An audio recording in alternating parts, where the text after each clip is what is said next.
In chapter 11 of I Know Why the Caged Bird Sings, Maya decides she doesn't really feel at home in St. Louis. She escapes by reading fantasy and adventure stories.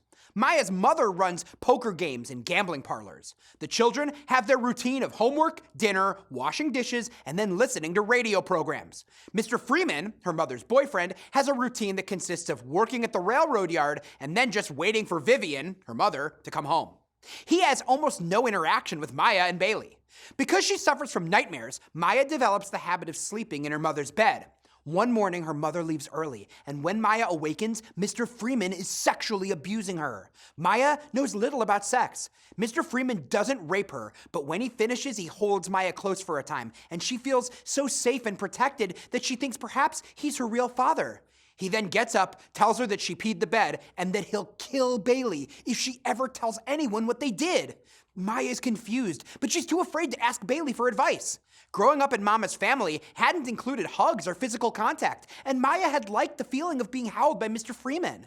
He ignores her for a time, and wanting a hug, one day she sits on his lap, and he sexually abuses her again.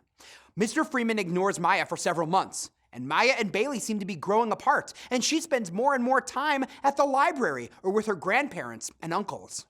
Maya has settled into a new life, but she knows she still hasn't found a place that feels like home, a place where she wants to stay.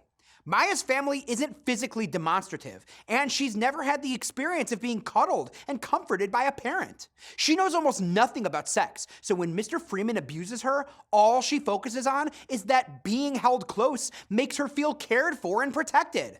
Because she doesn't feel close to her mother, it's Bailey she wants to talk to about this confusing experience. But she can't do that because Mr. Freeman has threatened that he will kill him.